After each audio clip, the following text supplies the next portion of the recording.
Hello, బాగున్నారా అందరూ? Thank you for watching my channel విద్యా స్టోరీస్ ఫర్ యూ. వామాకు అంటే తెలుసా మీకు? వాము చెట్టు చూసారా ఎప్పుడైనా? ఉందా మీ ఇంట్లో?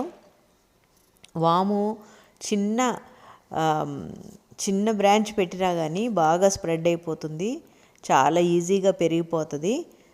మనకెప్పుడో గుర్తున్నప్పుడు వాటర్ పోసినా చాలు, పాపం అది బాగానే సర్వైవ్ అవుతుంది. చాలా ఈజీగా పాట్స్లోనూ మట్టిలోనూ ఎక్కడైనా పెట్టుకోవచ్చు ఈ వాము చెట్టు. మీకు గనక లేకపోతే తప్పకుండా పెట్టుకోండి, చిన్న పాట్లో అయినా కానీ చాలా బాగా వచ్చేస్తుంది. వాము వల్ల చాలా ఉపయోగాలు ఉన్నాయి.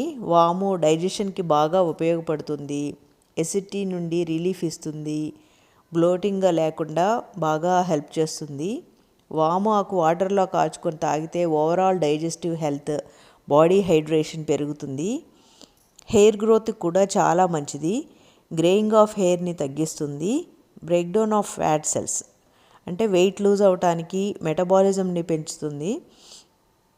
అజ్వైన్ అని కూడా అంటారు ఈ వామాకుని. ఆయుర్వేదిక్ ఇంగ్రీడియంట్స్ చాలా ఆయుర్వేదిక్ మెడిసిన్స్లో వాడతారు ఈ వాముని. Asthma, kidney stone, blood pressure, cough and cold ఇన్ఫెక్షన్స్ని తగ్గిస్తుంది.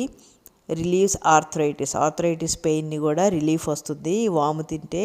స్కిన్ మీద రింకిల్స్, డార్క్ స్పాట్స్ తగ్గిస్తుంది. పింపుల్స్, యాక్నీ ఇవన్నీ కూడా తగ్గిస్తుంది. సో ఇన్ని లాభాలు ఉన్నాయి ఈ వాము అని మనం తప్పకుండా యూజ్ చేయాలి.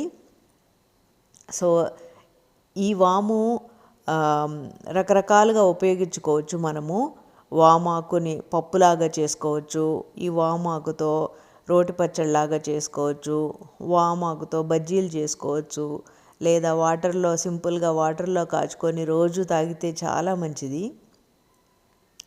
టీలో కూడా ఈ వామాకుల్ని తుంచేసి వేసుకుంటే అదొక రకమైన మంచి ఫ్లేవర్ వస్తుంది టీకి. సో వామాకు యాక్చువల్గా కడుక్కొని వట్టిదే కూడా తినచ్చు. ఇన్ని రకాలున్న లాభాలున్న ఈ వామాకు చాలా మంచిది. ఈజీగా మన పాట్స్లో కానీ గార్డెన్లో కానీ పెంచుకోవచ్చు. సో ఇంత మంచి వామాకుని మనము తప్పకుండా పెంచుకోవాలి మన ఇంట్లో.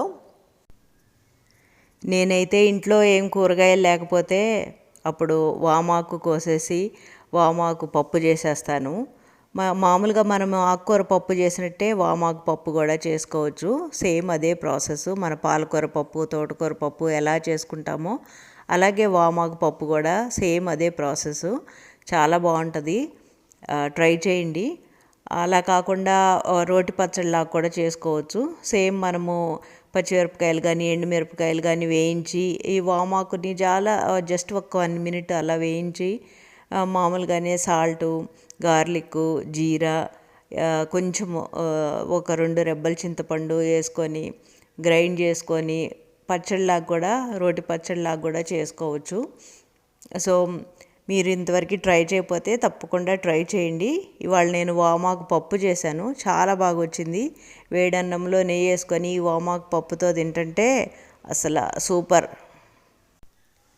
మీరు కూడా వామాకు పప్పుని ట్రై చేయండి.